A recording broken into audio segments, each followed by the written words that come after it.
Imagine कीजिए कि आप जमीन से 2000 फीट ऊंचे एक जर्जर टावर की चोटी पर फंसे हैं, जहां से नीचे उतरने की इकलौती सीढ़ी टूटकर नीचे गिर चुकी है। आपके पास ना खाने को कुछ है, ना पीने के लिए पानी, और ना ही आपके फोन में कोई सिग्नल आ रहा है। दूर दूर तक किसी इंसान का नामो निशान नहीं है जो आपकी मदद कर सके, क्योंकि ये टावर एक ऐसे वीरान रेगिस्तान में मौजूद है जहां महीनों तक कोई परिंदा भी पर नहीं मारता। जब आप ऊपर टावर से नीचे जमीन की तरफ देखते हैं तो आपको अपनी मौत साफ नजर आती है। अब ऐसी जानलेवा सिचुएशन में आप बिना खाए पिए कितने दिनों तक सरवाइव कर सकते हैं? चलिए जानते हैं आज की इस कहानी में। कहानी की शुरुआत में हम बेकी और उसके पति डैन को देखते हैं, जो एक ऊंचे पहाड़ पर चढ़ाई कर रहे हैं।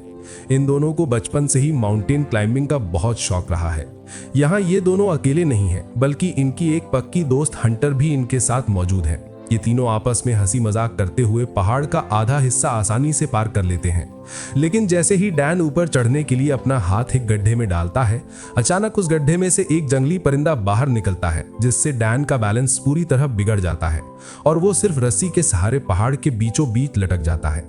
अब डैन ऐसी खतरनाक पोजीशन में फंस चुका था जहां से उसका हाथ सामने की चट्टान तक नहीं पहुंच पा रहा था।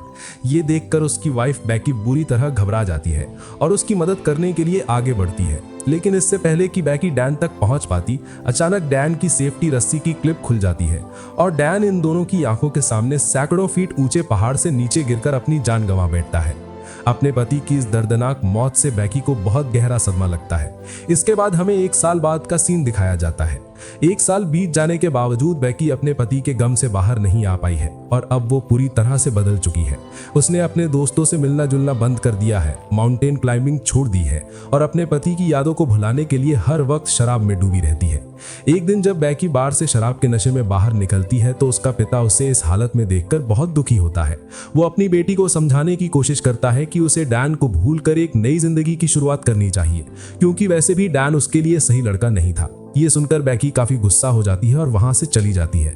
दरअसल बेकी के पिता को डैन कभी पसंद नहीं था और शादी से पहले भी उन्होंने बेकी को समझाया था कि वो डैन से शादी ना करे। दूसरी तरफ बेकी अब अपनी इस बिखरी हुई जिंदगी से पूरी तरह तंग आ चुकी थी, इसलिए वो ढेर सारी दवाइयां खाकर खुद को खत्म करने का फैसला कर लेती है। लेकिन ठीक तभी वहां उसकी दोस्त हंटर आ जाती है, वही हंटर जो डैन के हादसे के वक्त बेकी के साथ थी।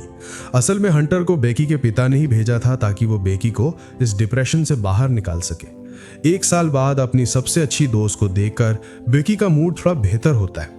यहाँ हंटर बेकी को समझाती है कि जो कुछ बीत गया उसे भूलकर अब जिंदगी ने आगे बढ़ना चाहिए। हंटर उसे अपने मोबाइल में एक टावर की फोटो दिखाती है और बताती है कि ये 2000 फीट ऊंचा टीवी टावर है जो शहर से दूर एक वीरान रेगिस्तान में खड़ा है।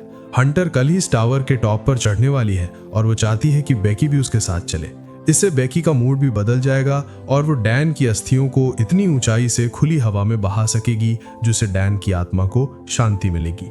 बेकी पहले तो साफ मना कर देती है, लेकिन हंटर के काफी जिद करने पर वो मान जाती है। अगले दिन दोनों इस खतरनाक सफर के लिए निकल पड़ती हैं। रास्ते में बेकी के पिता का कॉल आता है, लेकिन बेकी उनका फोन अटेंड नहीं करती। कई किलोमीटर का लंबा सफर तय करने के बाद दोनों रात बिताने के लिए रास्ते के एक मोटल में ठहरती हैं। यहाँ बातचीत के दौरान बेकी को पता चलता है कि हंटर अब एक मशहूर सोशल मीडिया इन्फ्लुएंसर बन चुकी है, जो अपने फॉलोअर्स के लिए ऐसी ही खतरनाक जगहों पर चढ़ने के चैलेंज वीडियो बनाती है। दोनों मोटेल की एक वेट्रेस से उस टावर का रास्ता पूछती हैं। वेट्रेस बताती है कि टावर यहाँ से काफी दूर है, लेकिन उसकी ऊंचाई इतनी ज्यादा है कि वो यहाँ खिड़की से भी नजर आता है। जब दोनों बाहर देखती हैं तो उन्हें दूर टावर की रेड लाइट टिमटिमाती हुई दिखाई देती है। रात में बेकी को डैन का सपना आता है, जहां वो डैन को आई लव यू कहती है और जवाब में डैन हमेशा की तरह कोड वर्ड 143 कहता है। अगली सुबह दोनों अपनी मंजिल की तरफ बढ़ जाती हैं और कुछ ही घंटों में वीरान रेगिस्तान के बीच उस टावर के करीब पहुंच जाती हैं। वहां लगे एक बोर्ड पर साफ चेतावनी लिखी थी कि इस टावर पर चढ़ना जानलेवा हो सकता है, लेकिन दोनों इस बोर्ड को इग्नोर करके आगे बढ़ जाती हैं। रास्ते में उन्हें एक जानवर का शव दिखाई देता है जिसे गिद्ध खा रहे होते हैं। हंटर तुरंत उसकी फोटो खींचकर अपने सोशल मीडिया पर डाल देती है, जिस पर धड़ाधड़ लाइक्स आने लगे। आखिरकार दोनों उस विशाल टावर के सामने खड़ी होती हैं। हंटर तो बहुत एक्साइटेड थी, लेकिन बेकी उस पुराने जंग लगे टावर की हालत देखकर डर जाती है और चढ़ने से मना करने लगती है। तब हंटर उसे मोटिवेट करती है और सेफ्टी के लिए खुद को बेकी के साथ रस्सी से बांध लेती है। हंटर पहले चढ़ना शुरू करती है और उसके पीछे बेकी भी हिम्मत जुटाकर ऊपर बढ़ने लगती है। जैसे जैसे वे ऊपर चढ़ती हैं, टावर बहुत जोर जोर से हिलने लगता है। तभी बेकी जिस लोहे के पायदान को पकड़ती है वो सड़ चुका था और अचानक टूट जाता है। बेकी की जान बाल बाल बचती है। डर के मारे बेकी वापस नीचे जाना चाहती है, लेकिन हंटर उसे फिर से हिम्मत देती है। ना चाहते हुए भी बेकी फिर से ऊपर चढ़ने लगती है। चढ़ते चढ़ते दोनों 1800 फीट की ऊंचाई पर पहुंच जाती हैं। इतनी ऊंचाई से नीचे जमीन बहुत छोटी दिखाई दे रही थी और हवा का दबाव भी काफी तेज था, लेकिन हंटर बेफिक्र होकर अपने फोन में वीडियो शूट कर रही थी। अब दोनों टावर के बीच में बने एक छोटे से लोहे के प्लेटफॉर्म पर पहुंचती हैं। बेकी को लगता है कि वे टॉप पर पहुंच गईं, लेकिन हंटर बताती है कि अभी 2000 फीट तक पहुंचने के लिए 200 फीट की चढ़ाई और बाकी है। आगे का रास्ता और भी खतरनाक था, क्योंकि अब सेफ्टी के लिए कोई आउटर केज यानी कि सुरक्षा जाल नहीं था, सिर्फ एक पतला पिलर और उस पर लगी सीढ़ी थी। बेकी जैसे तैसे हिम्मत करके ऊपर चढ़ने लगती है। इस दौरान हवा के थपेड़ों से टावर पूरी तरह झूल रहा था। हंटर मजाक मजाक में सीढ़ी को हिलाकर बेकी को डराने की कोशिश करती है, लेकिन इस मजाक में सीढ़ी का एक मेन नट बोल्ट ढीला होकर नीचे गिर जाता है। बेकी जैसे ही ऊपर बढ़ती है, आखिरी बोल्ट भी निकल जाता है, यानी अब वो सीढ़ी बिना किसी सपोर्ट के हवा में टिक चुकी थी।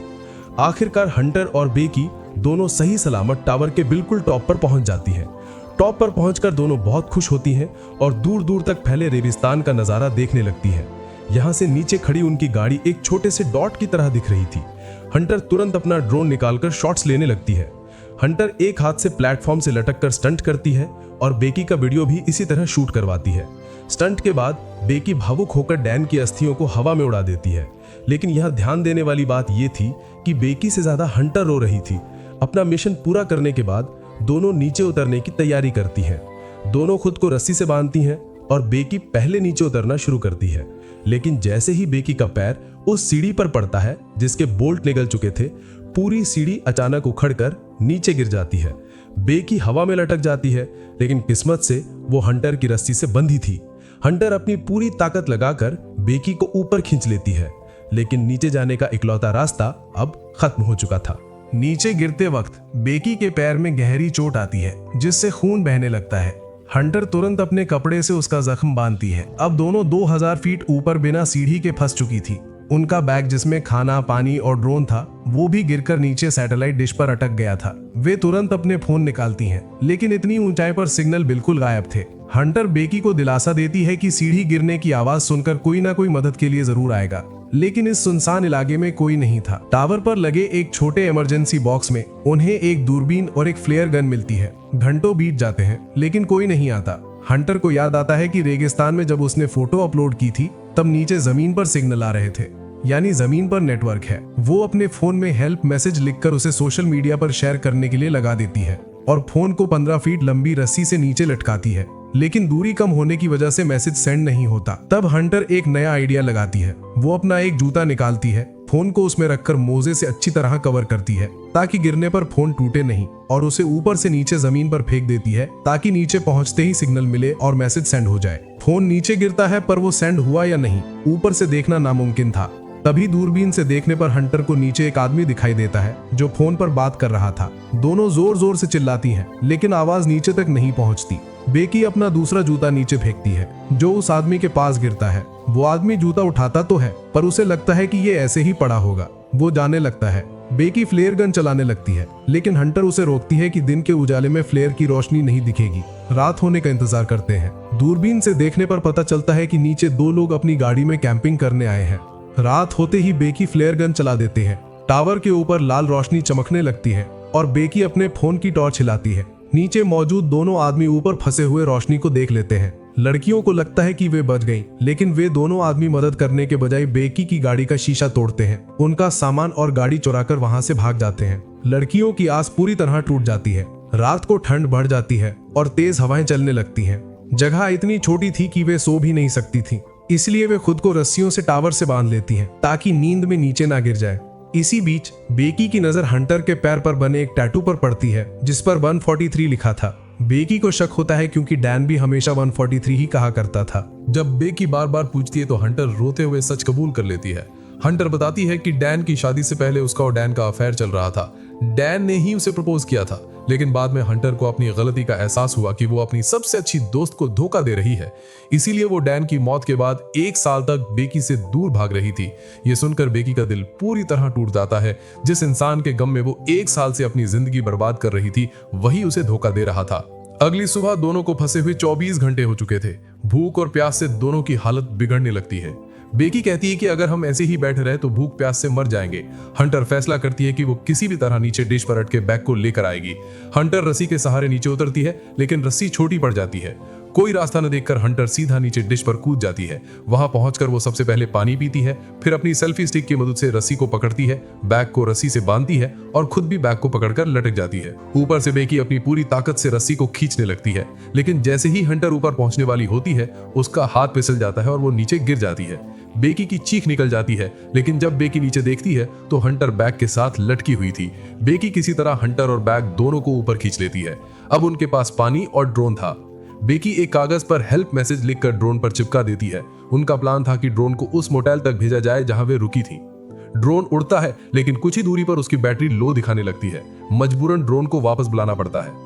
ड्रोन को चार्ज करने के लिए उन्हें टावर के बिल्कुल टॉप पर लगी वार्निंग लाइट के पावर सॉकेट का इस्तेमाल करना था। ये काम बेहद खतरनाक था, लेकिन बेकी हिम्मत जुटाती है और पोल के सहारे बिल्कुल टॉप पर चढ़ जाती है। वो लाइट का कवर खोलती है, पर चार्जर सॉकेट में ढीला था। बेकी अपने पति की दी हुई अंगूठी को सॉकेट में गैप भरने के लिए लगाती है और चार्जर करेक्ट कर देती है। ड्रोन चार्ज होने लगता है, लेकिन बेकी को एक हाथ से पोल पकड़कर और दूसरे हाथ से चार्जर दबाकर घंटों लटके रहना पड़ता है। इस दौरान उसके हाथ सुन्न होने लगते हैं। तभी एक खूंखार गिद्ध आकर बेकी पर हमला कर देता है। हमले में बेकी का बैग नीचे गिर जाता है, लेकिन वो किसी तरह खुद को संभालती है और गिद्ध को भगा देती है। आखिरकार ड्रोन पूरा चार्ज हो जाता है और बेकी नीचे आ जाती है। बेकी तुरंत ड्रोन में मैसेज लगाकर उसे मोटेल की तरफ उड़ाती है। दोनों फोन स्क्रीन पर ड्रोन का कैमरा देख रही होती हैं। ड्रोन मोटेल के पास पहुंच ही चुका होता है कि अचानक सड़क पर आ रहा एक तेज रफ्तार ट्रक ड्रोन से टकरा जाता है और ड्रोन के टुकड़े टुकड़े हो जाते हैं। उनकी बचने की आखिरी उम्मीद भी चकनाचूर हो जाती है। रात हो जाती है। थकावट के मारे बेकी को नींद आ जाती है। सपने में वो देखती है कि हंटर मर चुकी है और गिद्ध उसकी बॉडी को नोच रहे हैं। जब बेकी की आंख खुलती है तो हंटर उसके सामने बैठी थी। बेकी को लगता है कि वो सिर्फ एक बुरा सपना था। तीसरे दिन की सुबह दोनों की दिमागी हालत भूख प्यास से बिगड़ने लगती है। बेकी तय करती है कि वो अपना फोन दूसरे जूते में डालकर नीचे फेंकेगी। वो हंटर से उसका दूसरा जूता मांगती है, लेकिन हंटर कहती है तुम्हें मेरा जूता नहीं मिल सकता। बेकी पूछती है क्यों? तभी हंटर धीरे से कहती है क्योंकि मेरा जूता तो नीचे डिश पर ही पड़ा है। और ये कहते ही हंटर गायब हो जाती है। बेकी को एक जबरदस्त झटका लगता है। असल में जब हंटर नीचे डिश पर बैग लेने गई थी और ऊपर आते वक्त उसका हाथ फिसला था तो वो बची नहीं थी। वो उसी वक्त नीचे डिश पर गिरकर मारी गई थी। बेकी भूख प्यास और सदमे की वजह से मतिभ्रम का शिकार हो चुकी थी। वो अकेलेपन के डर से सिर्फ हंटर का वहम देख रही थी। ऊपर जो आया था वो सिर्फ बैग था, हंटर नहीं। जब बेकी नीचे डिश की तरफ देखती है तो उसे हंटर की सड़ती हुई डेड बॉडी दिखाई देती है। बेकी पूरी तरह अकेली हो चुकी थी और भूख प्यास से अधमरी हालत में पहुंच गई थी।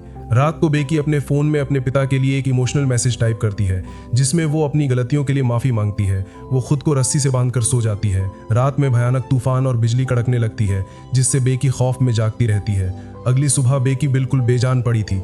एक गिद्ध उसे मरा हुआ समझकर उसके पैर के जख्म को नोचने लगता है, लेकिन बेकी असल में मरने का नाटक कर रही थी। जैसे ही गिद्ध करीब आता है, बेकी अपनी बची कुची ताकत से गिद्ध की गर्दन दबोच लेती है और लोहे के टुकड़े से मार मार कर उसे मार डालती है। अपनी भूख और प्यास मिटाने के लिए बेकी उस कच्चे गिद्ध को खा जाती है, जिससे उसे थोड़ी एनर्जी मिलती है। अब बेकी हार मानने के बजाय आखिरी दाव खेलती है। वो रस्सी के सहारे नीचे डिश पर उतरती है जहां हंटर की बॉडी पड़ी थी। वो अपने फोन में पिता के लिए हेल्प मैसेज लिखती है, फोन को हंटर के जूते में रखती है और इस बार फोन को टूटने से बचाने के लिए उस जूते को हंटर के पेट के जख्म के अंदर गहराई से फिट कर देती है।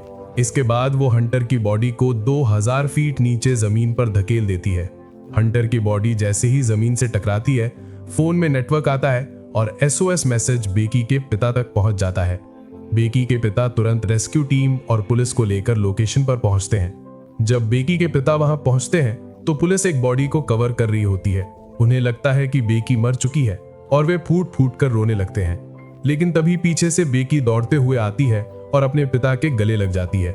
बेकी सही सलामत बच जाती है और इसी के साथ ये रोंगटे खड़े कर देने वाली सर्वाइवल स्टोरी खत्म हो जाती है।